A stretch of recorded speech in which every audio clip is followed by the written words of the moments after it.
The Wild Project. Hablemos de Donald Trump. Primero, la pregunta que te quiero hacer. Concepto que tenemos en el mundo europeo, en el mundo español, de estas elecciones, ¿vale? Vámonos a la actualidad, 2020. Donald Trump va a arrasar en la imagen del blanco de mediana edad que todos tenemos en la cabeza, persona mayor, pero va a pegarse una hostia tremenda con negros, con inmigrantes, con latinos, brutal. Luego vienen las elecciones y Donald Trump es votado por mucho latino, no tanto como Biden, pero mucha gente latina, afroamericana, inmigrante ha votado a Donald Trump. Quiero preguntarte, tú que no sé si votaste, pero tú estás a favor de Donald Trump. Yo no voté, pero estoy a favor de Donald Trump. Quiero preguntarte entonces, ¿tú por qué lo votarías y por qué crees que tanto latino o inmigrante lo ha votado? Sobre todo el cubano y el venezolano ya ha aprendido que la postura del político o lo importante del político no es la portada. Fidel tiene una portada en el mundo preciosa, pero nosotros los cubanos sabemos lo que significa Fidel. Chávez en el mundo tiene una portada preciosa, un tipo que te dice que ser rico es malo. Ser rico es malo, los ricos son malos. Y el tipo es fue recontra supermillonario y ha fundido uno de los países más ricos de Latinoamérica, probablemente el más rico de Latinoamérica. Era la perla, Venezuela era la perla de Latinoamérica, sí, sí. Y lo han fundido y tienen al pueblo pasando hambre. Entonces, ¿qué pasa? Que Donald Trump es todo lo contrario a eso. Donald Trump es el tipo que es un burro diciendo las cosas, pero que contrario a lo que yo pensaba, contrario a lo que yo creía cuando estaba en Uruguay, yo no quería que Donald Trump cuando estaba en Uruguay saliera ni soñando. El tipo ha levantado la economía porque yo decía, este tipo lo único que va a hacer es sacar partido y hacer dinero para él. Y efectivamente ha tratado el país como una empresa y como todo buen empresario ha hecho que la empresa prospere. Entonces, los salarios están más altos que nunca. El nivel de desempleo en afroamericanos, latinos y población en general se puso más bajo que nunca. Los salarios evidentemente empiezan a subir porque las empresas empiezan a competir por los trabajadores y esa es una de las principales cosas. ¿Qué pasa? Que los medios nunca te hablan de eso. Los medios no te dicen las cosas buenas. Acá, los medios principalmente te hablan de, mira, Donald Trump es un racista porque dijo esto, esto y esto, o porque hizo esto y esto y esto. Entonces, por ejemplo, la diferencia es que Obama te decía, yo soy el bueno con los latinos, y que Obama, el vicepresidente era Biden, por cierto, para quienes no lo sepan. Y te dicen, nosotros somos los buenos y tiene récord de deportaciones en la historia. Entonces tú te quedas así, tú dices, pero me estás tomando el pelo. Y a mí, por ejemplo, yo que andaba con un miedo terrible porque mi esposa tenía visa por 3 meses. Pero después fue ilegal, después ella se quedó ilegal aquí. Y yo estaba cagado de miedo de que me la deportaran. Yo tenía mucho miedo. Yo decía, Donald Trump deporta a todos los inmigrantes. Donald Trump es malísimo. Y las noticias, viendo las noticias y no sé qué, resulta que decidimos, como te dije, mudarnos de California hasta la Florida. Piensa que atravesamos el país de lado a lado y no me pararon ni una vez. La policía no me para ni una sola vez. Mi esposa estuvo más de 1 año sin papeles. Mi esposa está embarazada y la atienden en el hospital sin papeles y no la deportan nunca. Y yo dije, alguien me está contando una mentira aquí. ¿Sabes lo que te digo? Alguien me está diciendo mentira aquí. Entonces, cuando vas a buscar los datos, te das cuenta de que el que le estaba diciendo que era bueno fue el que había hecho las famosas jaulas para niños. Resulta que las habían construido ellos. Resulta que el récord de deportaciones lo tienen ellos. Y te vas dando cuenta de las cosas y le empiezas a decir a los latinos, oye, este tipo será un burro hablando, pero haciendo no es tan burro, ¿ok? Porque las deportaciones que él empezó a hacer, Donald Trump, fueron las de los latinos que estaban cometiendo crímenes. Y ahí sí empezó a crecer la población latina en cárceles. Pero esto vino precisamente porque los que están cometiendo crímenes, que yo creo que en cualquier sociedad, si tú cometes cualquier tipo de crimen, deberías de pagar las cuentas. Sin duda. Está bien, pero se redujo muchísimo las deportaciones, se redujo muchísimo todo el problema que había en la frontera.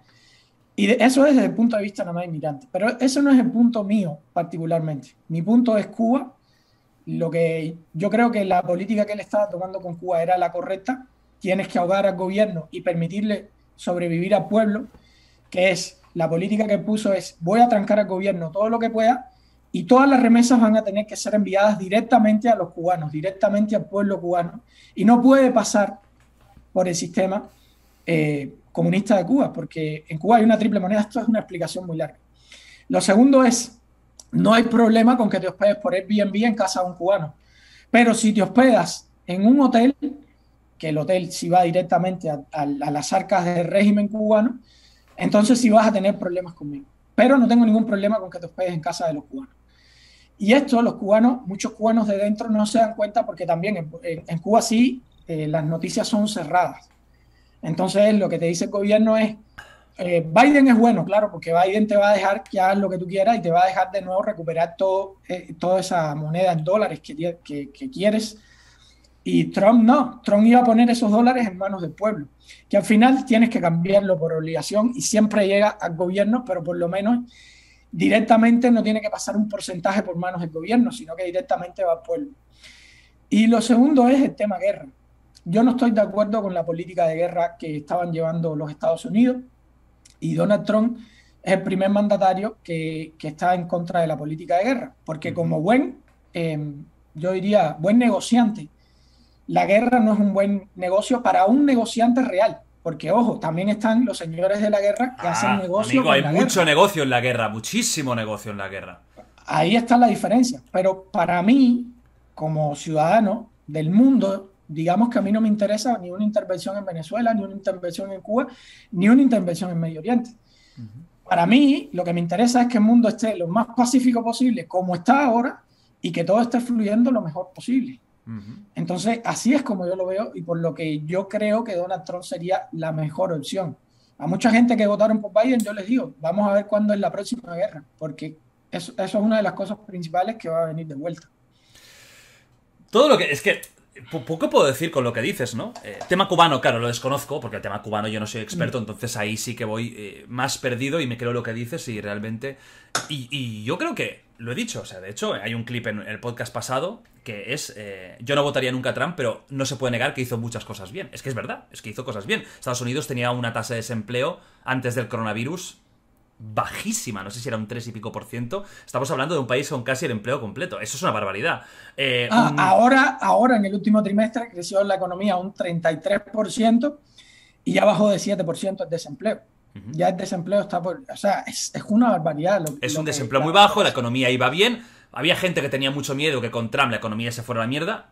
No, es verdad que ya en la última etapa Obama la economía estaba creciendo, pero Trump no la destruyó, al contrario, la potenció más. Estas son realidades. No sé, contra aquí... Yo creo que no se puede decir nada. Sí que es cierto que lo que tú dices, que quizás la prensa se queda más con el show que con trabajo, pero también porque Trump quiere. Porque Trump es el primero que le gusta esa mediatización de su vida, ese show constante. Pero yo, ¿por qué no votaría a Trump? Porque es algo que es superior a mí. Y mira que a mí el personaje me gustaba. A mí Trump, como personaje televisivo, como figura... Me parecía gracioso, yo me he reído mucho y a veces suelta alguna que yo me río. La verdad, tengo que reconocerlo, me río. Y sí que a nivel económico me gusta, es verdad que es el de los pocos presidentes americanos de la última época que no ha sido imperialista, es decir, que no ha entrado en ninguna una guerra, también porque él ha tenido un carácter muy proteccionista, muy de Estados Unidos primero, y que se joda el mundo, que eso a mí tampoco no me gusta, porque creo que estamos en un mundo muy globalizado, en el cual si jodes a uno, tarde o temprano te vas a joder a ti mismo, porque está todo tan atado, y aquí, por ejemplo, en España hemos tenido un montón de aranceles de productos que importábamos a Estados Unidos que ahora mismo están jodidísimos, pero no es dramático.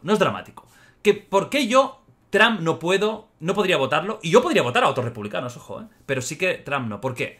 Porque yo creo que un presidente de un país, además de ser un buen empresario, además de ser un buen organizador, tiene que ser una persona que yo, más o menos moralmente, pueda seguirlo. Más o menos éticamente pueda seguirlo. Y que tenga... No digo que sea un santo, porque no existe un santo, y menos en política, donde la mayoría o son puteros o son drogadictos, porque es la verdad, donde hay poder y dinero, hay esto. Pero Donald Trump es un exceso, es decir, es una persona que, quieras o no, por su propio carácter, divide.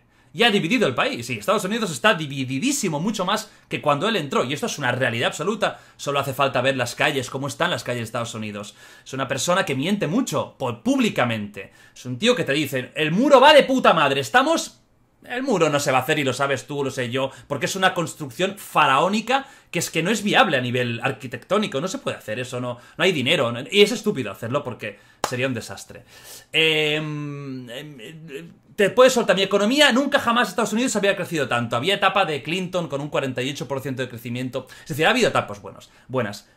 Trump miente mucho. Desacredita a los demás, se inventa lo de las elecciones y el bulo. Todos sabemos que no ha habido bulo. Y que si Trump hubiera ganado, porque podría haber pasado, no habría dicho nada. Habría callado, habría reído y hubiera dicho 4 años más. Para mí lo que está pasando ahora es esperpéntico. O sea, es vergonzoso que un presidente no acepte, que lo va a acabar aceptando, pero no acepte de entrada la derrota. Y eso lo hace porque quiere crear semillas para que haya descontento. Y no son formas. Yo creo que un presidente tiene que ser más o menos éticamente una persona correcta. Y eso es lo que a mí me falla de Donald Trump. Es decir, es ese carácter tan divisorio, tan insultante. Ha dicho cada barbaridad que es que... Yo soy fan de lo políticamente incorrecto, pero vamos a dejarlo para los humoristas. Pero un presidente no puede decir las burradas que ha dicho y luego decir lo contrario y a la semana que viene... Y luego está el tema de que es un buen... digamos, es un buen empresario. Se ha arruinado muchas veces como empresario. Es cierto que luego ha reactivado. Yo creo que él lo ha hecho a propósito. De hecho, cuando a él le plantearon eso, dijo, todas las veces que me fui a bancarrota fue porque era un buen negocio. Bueno, claro, eso mola decirlo cuando has triunfado, pero si no hubiera triunfado es una putada. Pero que yo a nivel económico te digo, si solo fuera, mira, si Donald Trump tuviera el carácter de John McCain, yo si fuera americano lo hubiera votado, sinceramente. La verdad, porque hay muchas cosas que a mí me gustan. Joder, yo cuando he criticado a Trump, me acusan, lo que decía de comentarios, de anticapitalista. ¿Pero estamos tontos de la cabeza o qué? Pero si yo gano más dinero que seguramente de muchos de los que estáis comentando a la vez, ¿cómo lo voy a ser yo anticapitalista? Si tengo la Play 5 aquí, nuevecita antes de que salga, si voy con un iPhone de 1.200 euros. Yo entiendo el capitalismo, lo que no significa que sea perfecto. Tarde o temprano es posible que caiga, porque todo cae en la vida, ¿no? Pero Donald Trump creo que ha llegado al extremo, tío, el nivel de desacreditar, de insultar, ha dicho cosas muy feas cuando, por ejemplo, en la campaña electoral anterior, lo del Pizzagate, promovido por gente cercana, y por él mismo, que lo decía, que había pedofilia con Hillary Clinton. Son trujos muy sucios, tío. Es ir al barro, es ir a... Pero lo que pasa es que a él le hicieron lo mismo también. A él recuerda que con Rusia le hicieron lo mismo, y cuando se investigó a fondo... resulta que el que tiene unos negocios con Rusia terribles es el hijo de Joe Biden. Entonces, por eso te digo que ¿Pero te parece bien que si tú desacreditas a alguien, luego vayas tú a hacer lo mismo con otra persona? ¿No tendría que estar por encima de esto? Sí, pero es que en la política no es así. En la política, desgraciadamente, no funciona así. ¿Pero qué buscamos con los políticos? ¿Qué nos quejamos siempre? ¿Qué queremos con un político? Que diga la verdad. Eso es lo que todo el mundo decimos, ¿no? Hostia, un político que no nos mienta. Hostia, Donald Trump te puede decir hoy X, mañana Y, y se queda tan pancho. Joe Biden no. No, si yo no digo... ojo, yo no digo que Biden sea perfecto. A mí no me gusta Biden, ¿eh? Primero que tiene 75.000 años. O sea, para mí ya a partir de los 70... Ya no sé si yo permitiría presentar a alguien. Yo no soy muy fan de Biden. Ojo, es que critique a uno no significa que me guste el otro. Pero es que Trump ha ido a un extremo que es muy bestia. Yo, en esta ocasión, yo creo que los políticos, todos están cortados por la misma tijera en ese sentido. Tú me has dicho muchas cosas de Trump, pero si nos vamos a Biden te das cuenta que es lo mismo. O sea, un tipo que su mujer y su hija murieron en un accidente automovilístico y sus otros 2 hijos salieron mal parados, y a los 5 días ya los tenía haciendo campaña junto con él, campaña política junto con él. O sea, los animales políticos son complicados, son muy complicados, y yo creo que son esos, animales políticos, gente que están dispuesta a lo que sea con tal de llegar arriba. Lo otro es que mucha gente está mirando nada más lo que es Biden, y vamos a decir Biden versus Trump. Pero aquí hay mucho más detrás. O sea, cuando hablamos de Biden, estamos hablando de Biden, 78 años, teniendo muchos problemas a nivel mental que son evidentes. Y después tenemos a Kamala por detrás. Y después lo que implica que Kamala esté por detrás. Entonces, y cuando vemos a Trump, tenemos a Trump y todo lo que está por detrás de Trump también.